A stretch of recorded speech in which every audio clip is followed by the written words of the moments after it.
Hi, I hope you've enjoyed the recording of the first reading of the Kybalion. I did promise that I would read the axioms at the next reading, so I'm going to do it here now too. Axioms, what it means is they are statements or principles that are generally accepted to be true, but they're not necessarily true. So it is just an acceptance that they are true, but it's not proven to be true. So I'm going to share screen and read it.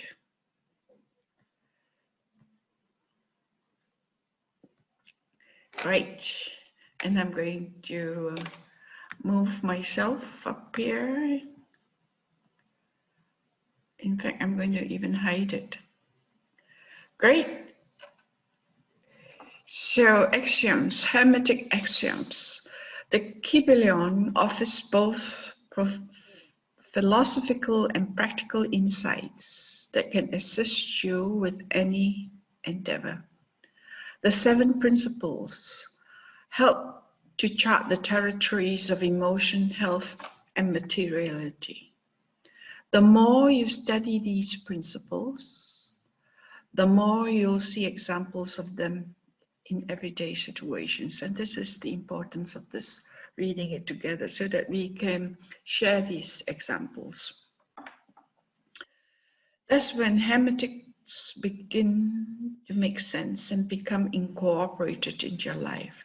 As lofty as the Kybalion discussions sound, they really are very down to earth. Hermetics shares the good news that your life can be filled with all things that are desirable. Your moods and energy levels can be consistently elevated, and you have all of the means to live a creative and prosperous life. Since everything in your life is a product of your mind, you can use the tools of Hermetics to make any desired alterations. For instance, anytime you experience an upsetting situation, remember that if the negative is present, so must the positive or desirable outcome also be present. Mentally, check your mental control panel on the pole governing the situation. Push the levers all the way up to the top or as high as your belief will allow. This is a visual representation of the Hermetic law of neutralization, which says you can pull or you can use your will to decide against being pulled downwards in your moods, energy, or situations. When your thoughts are elevated, you attract and manifest more desirable outcome. And the third, for example, keep monitoring the pole to ensure that the levers on every area of your life stay high.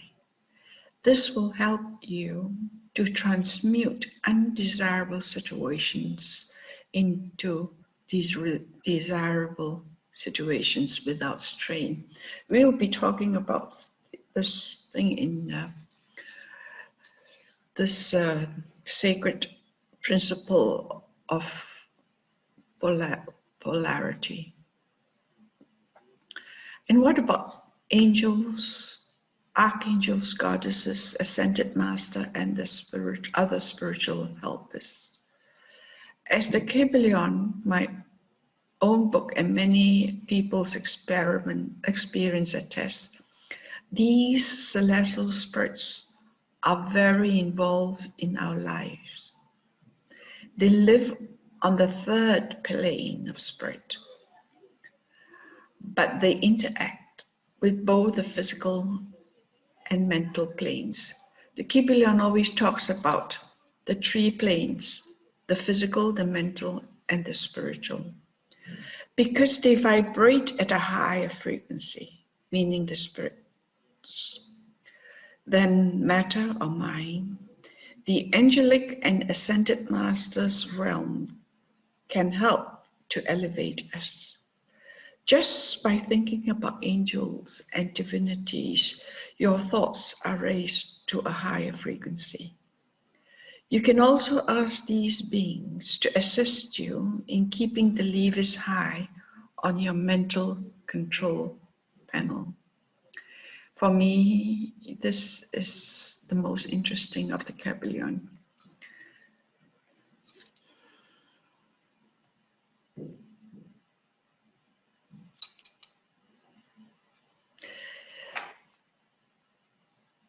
In addition, the Hermetic principle of gender can help you generate new ideas and put them into action.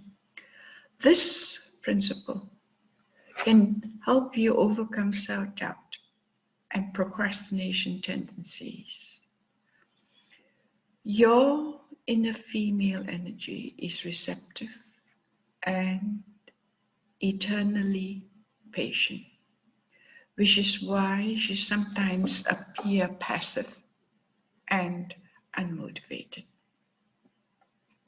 Like a satellite dish receiver, she's also trapped in the collective unconscious, which is the generator of wonderful new ideas, innovations, and inspirations.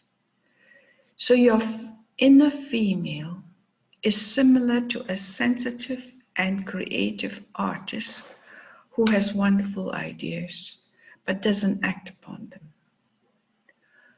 Your inner masculine energy loves taking action.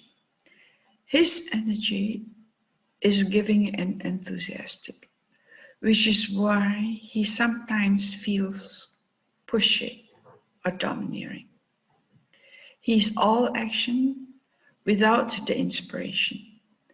Living in either energy too much creates an unhealthy imbalance.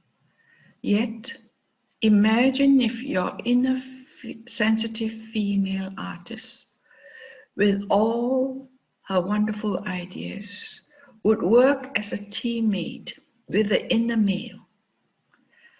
It would be like the artist and the manager, talent agent, producer working together as an unstoppably successful team. Your feminine energy receives divinely inspired ideas, which the masculine energy then acts upon. Your inner male breathes life or spirit into the body of the female ideas. The rhythm of the masculine and feminine is natural, unless it's blocked by fear or negative experiences or judgment about one gender. One way to experience balance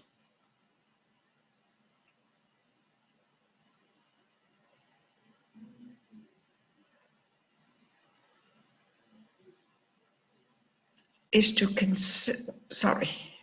one way to experience consistently balanced masculine and female energies is to engage in giving and receiving daily. Each day, give something: time, money, friendly words, so on, without any attachment to receiving praise, rewards, or gratitude from the recipient. This will engage your masculine energy in a healthy way. Also, make it a daily habit to receive, to keep your feminine energy alive and awakened. Be a gracious receiver who says, "Thank you," without apology or guilt to gifts that are offered.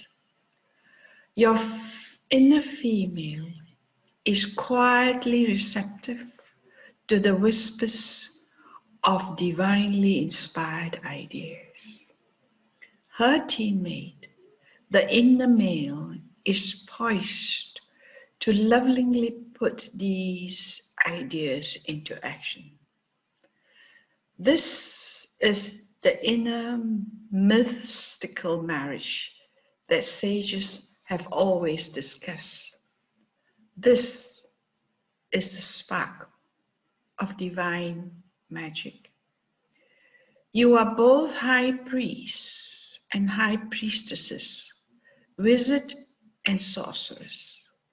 You have the power right now to effect great miracles in your life and in those around you.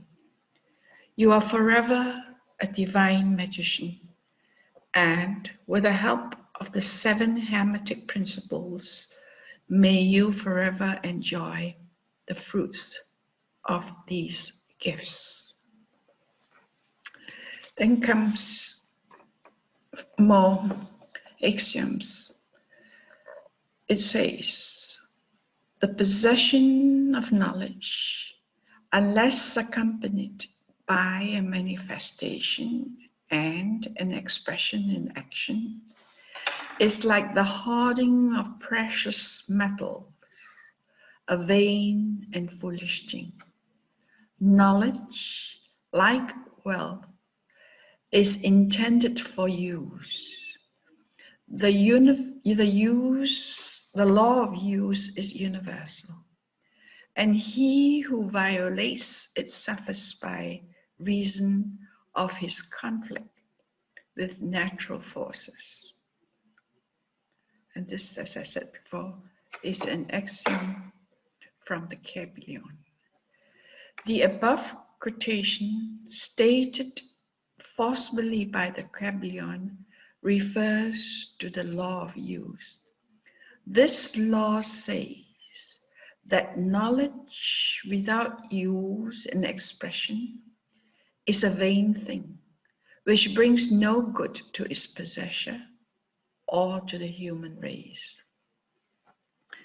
Beware of mental miserliness, in which you hoard your ideas and inspirations.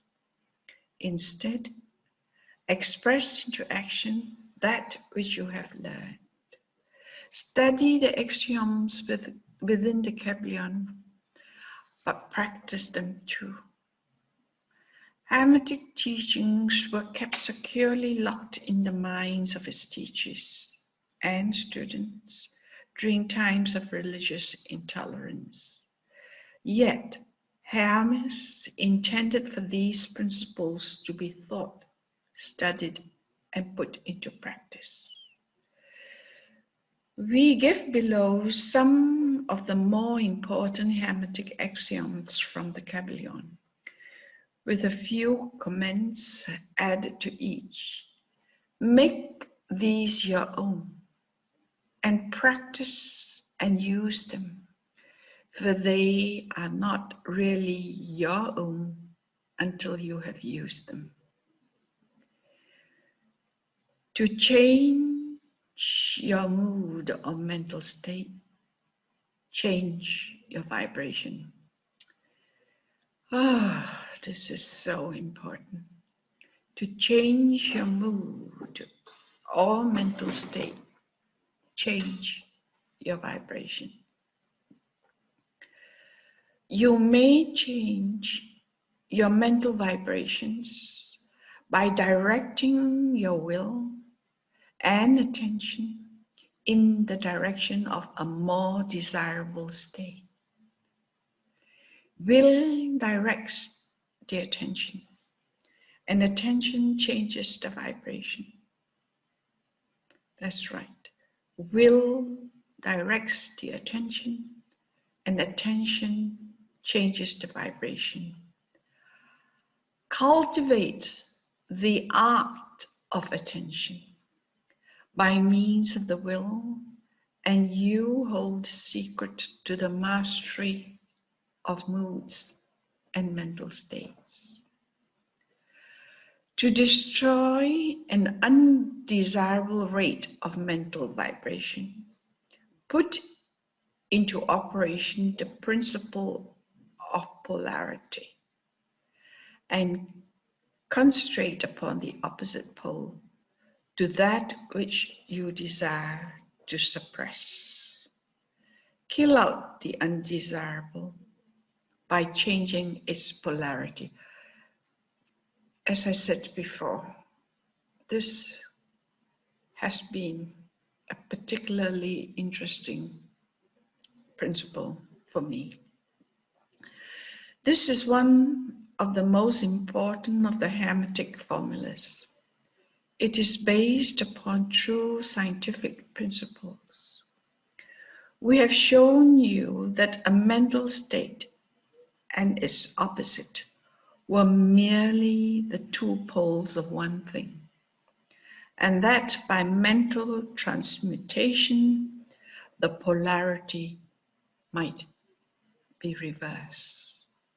This principle is known to psychologists who apply it to the breaking up of undesirable habits by bidding their students concentrate upon the opposite quality.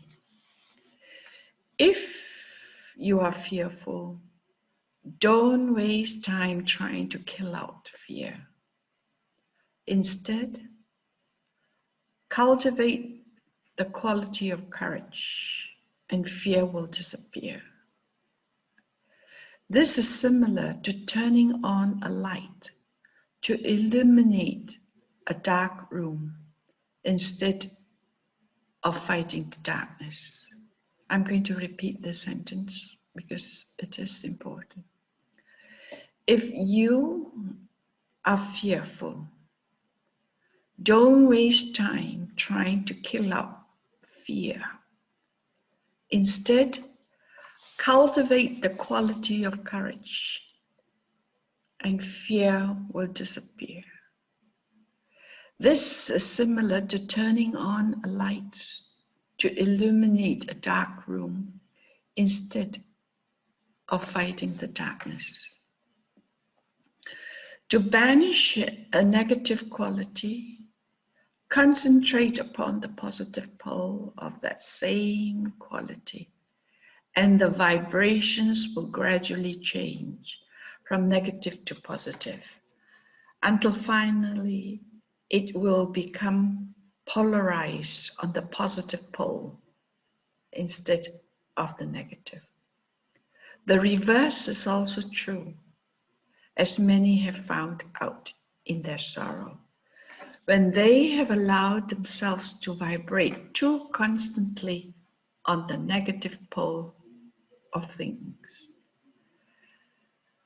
By changing your polarity, you may master your moods.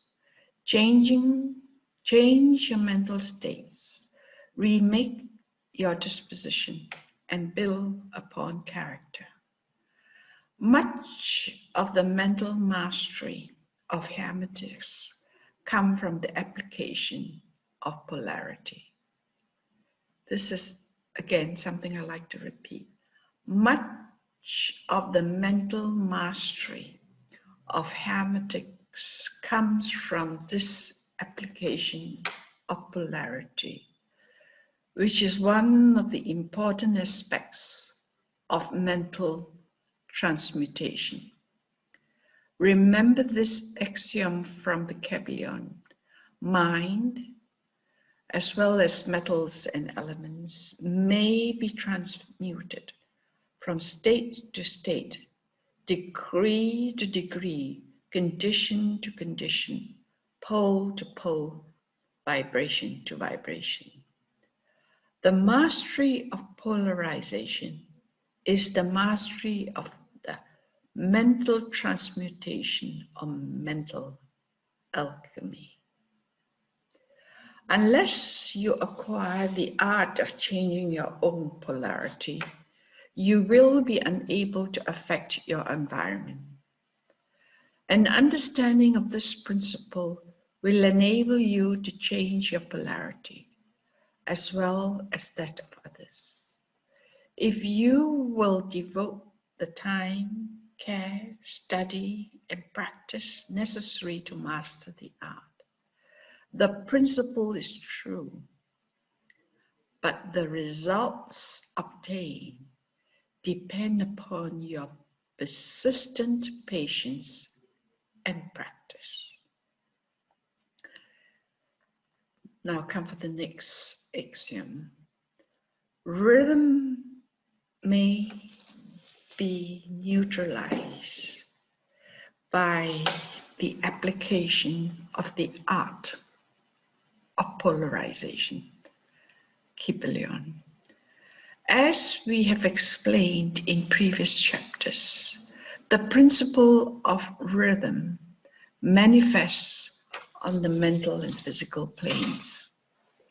The bewildering successions of moods, feelings, emotions, and other mental states are due to the backward and forward swing of the mental pendulum, which carries us from one extreme feeling to the other. The law of neutralization enables you to overcome the operation of rhythm in consciousness. As we have explained, there are higher and lower planes of consciousness. By rising mentally and dwelling upon your higher plane of consciousness, you escape the background swing to lower consciousness. Through an act of will, you will polarize the higher plane, which raises your mental vibrations above the lower plane of consciousness. You will rise above the pendulum swing and allow it to pass beneath you. As I said before, the Kybalion thinks in terms of three different planes: the physical, the mental, and the spiritual. You can polarize yourself at the positive pole of your being, the I am pole, rather than on the pole of personality. You can refuse and deny the operation of rhythm. This decision raises you above the lower plane of consciousness. Stand firm in your statement of being as you allow the pendulum to swing back to the lower plane without affecting you.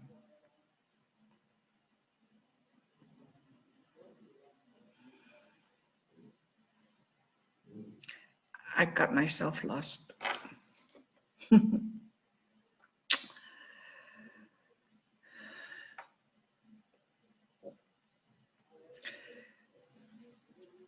Well, I'm back again.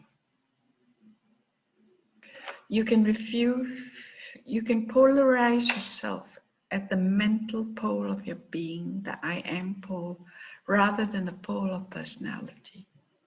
You can refuse and deny the operation of rhythm. This decision raises you above the lower plane of consciousness.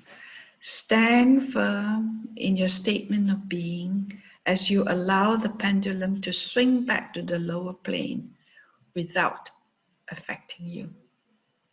This is accomplished by all individuals who have attained any degree of self-mastery, whether they understand the law or not. Such persons simply refuse to be swung by the pendulum of mood and emotion and they remain polarized on the positive plane. This process doesn't involve destroying the principle of rhythm, since that's impossible. You simply overcome one law by counterbalancing it with another to maintain equilibrium. This is very, very important. I like to repeat. You simply overcome one law by counterbalancing it with another to maintain equilibrium, emotional equilibrium.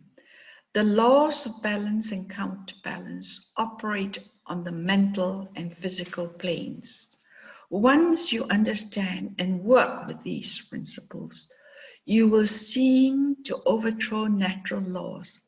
However, what you are really doing is practicing counterbalance. You are raising yourself to a higher plane of causation, which counterbalances the laws of the lower planes of causation. Please note this is so important.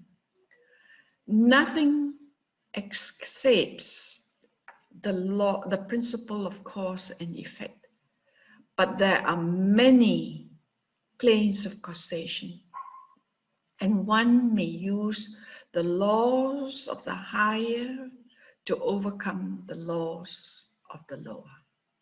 Kybalion. This is an expansion on the law of attraction, because law of attraction, at least when you begin the law of attraction, you are usually working on the lower plane, on the physical plane and the spiritual plane. And the mental plane is very seldom we go into the spiritual plane. By rising above the plane of ordinary causes, you become a cause instead of being merely caused. When you master your moods and feelings and therefore neutralize rhythm, you escape cause and effect on the ordinary plane. Too many people are carried along, obedient to the environment, the stronger wills of others, the effects of inherited tendencies, and other outward causes that move them on to the chessboard of life like pawns. By rising above these influencing causes, you enjoy a higher plane of mental action. By dominating your moods, emotions, impulses, and feelings, you express these qualities and powers that help you to overcome your ordinary environment and become players instead of pawns. You then play the game of life intelligently instead of being manipulated by external influences, powers, and wills. You use the principle of cause and effect instead of being used by it. Of course, even avatars are subject to this principle's manifestation on higher planes, but on the lower planes of activity, they are masters instead of slaves. As the Kybalion says, the wise ones serve on the higher, but rule the lower. They obey the laws coming from above them, but on their own plane and those below them, they rule and give orders. And yet, in so doing, they form a part of the principle instead of opposing it. The wise person falls in with the law, and by understanding its movement, operates it instead of being its blind slave. The skilled swimmer turns this way and that, going and coming at will, instead of being as the log which is carried here and there. Yet, both swimmer and log, wise person and fool, are subject to the law. He who understands this well is on the road to mastery. The Kybalion. In conclusion, let's review again the Hermetic Axioms. True Hermetic transmutation is a mental art. True Hermetic transmutation is a mental art, the Kybalion. The process of influencing your environment is accomplished by mental power. Since the universe is wholly mental, it's logical that it may be ruled only by mentality. This truth explains all the phenomena and manifestations of the various mental powers that are thought and studied. Within every phenomenon and teaching is the ever-present principle of the mental substance of the universe. If the universe is mental, then it follows that mental transmutation must change the conditions and phenomena of the universe. If the universe is mental, then mind must be the highest power affecting its phenomena. If this is understood, then you will understand and work miracles. Remember, the all is mind. The universe is mental, the Kybalion. So I'm going to stop share screen. I hope you have enjoyed this. It is actually the last chapter of the book, the Kybalion. Try to understand it, try to read it before Monday, the second reading gathering of this circle. Bye-bye. Continue, have a good day. Thanks.